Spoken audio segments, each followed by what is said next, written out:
Hello, everyone.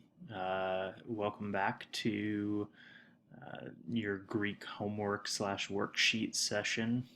I hope it seems that by the feedback that you guys like this format, and so I'm going to stick with it until you tell me you hate it.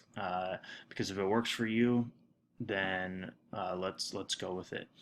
All right, so let's hit through these answers. I don't want to take too much of your time.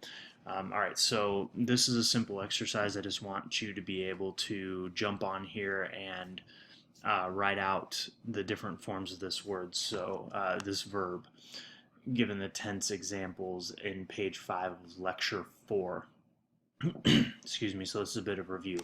So he leaps in the present would be he is leaping. The imperfect would be he was leaping. The aorist is he leapt. Future, he will leap. Perfect, he has leapt. Pluperfect, he had leapt. All right. And for throws, she is throwing. She was throwing. She threw. She will throw. She has thrown. She had thrown. All right, and then finally we have it is shattering. It was shattering. It shattered. It will shatter. It has shattered. And finally, it had shattered. All right, so those are your answers for that section. Now let's get into the meat and potatoes of the assignment. We're going to be looking here at the different passages. So when you look at John 3:3, you should have highlighted this word, and it would tell you it is a present active indicative of the verb lego, which means to say. And here it is being used simply as um, an iterative present, or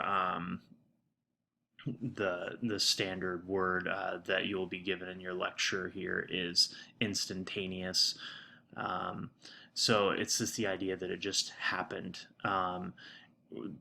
Jesus is not narrating to them that he is in the act of telling them. That's obvious by the context. He's saying that he's just trying to communicate to them, truly, truly, I say right now to you. So that is what is known as an instantaneous present. All right.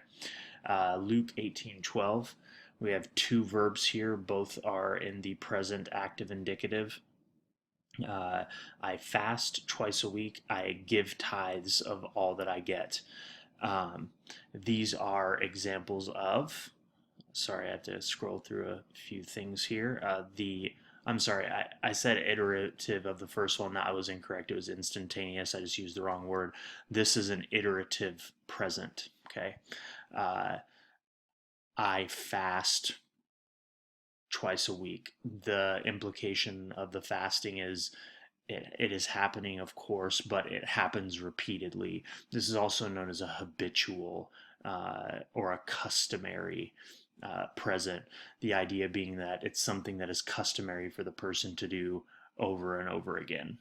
So it's not just that it happened once, but that it happens time after time. All right. Twice a week is your big hint there that this is the case. And then of all that I get, obviously also implying that. Okay. So this is an instantaneous, oh, in Greek, apparently. Change the font there. Instantaneous present, and this is an iterative present. Okay. In John 1:34, if you look at that, you should see two perfect active indicative verbs. Um, I have seen and I have borne witness. These are consummative perfects. They are focusing on the past action that has been completed, though the events do carry on into the future, obviously. I have seen it with the emphasis on the act of seeing, but also that I have seen it, that is, I continue to be able to recall the fact that I've seen it. And then I have borne witness, that is, that witness still has an influence into the present, but I'm emphasizing the actual bearing of the witness that happened in the past. That's how the consummative or extensive perfect works. All right, so consummative. I may have to stop typing these if they're going to decide to be in Greek every time. Anyway, the fourth example, Matthew 9:27. This is a constative aorist to use. So if you look this up, it is an aorist active indicative, and it's just the most simple form of the aorist. It's boiling down this act of following into one point in time. Two blind men followed him at some point in time that's not specified.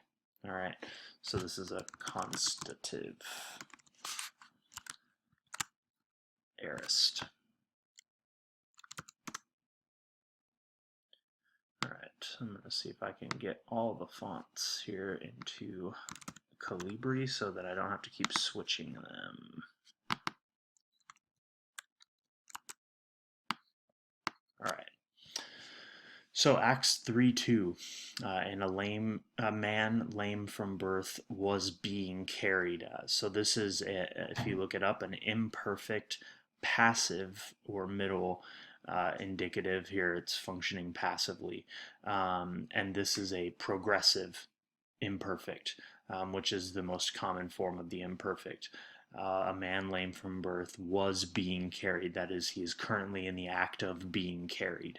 That being word there is how you make it passive, right? So that is a progressive imperfect. All right, and then we have a couple of futures. This first one, you shall be holy, for I am holy. That is a future active indicative, and it is an imperatival future. It's a command. You shall be this. It's going to look exactly the same as every other future. It's just that by the context you can tell that it's commanding rather than saying something that may happen, which is what the next one is. So this is imperatival. This is predictive. Trying to remember the exact word that the grammar uses. It is the predictive future. This is just simply assuming that this is something that is going to happen. I'm sure of this, that he who began a good work in you will bring it to completion. The assumption is that that will happen in the future, therefore it's a prediction. It's a pretty simple way to remember that one. And then, of course, I had to throw in a pluperfect since we don't get to see those very often. Here's an example of one in John 9:22. This is after the man who was blind has been cured. His parents said these things because they feared the Jews, for the Jews had already agreed. So this is consummative pluperfect. Once again in the Greek font.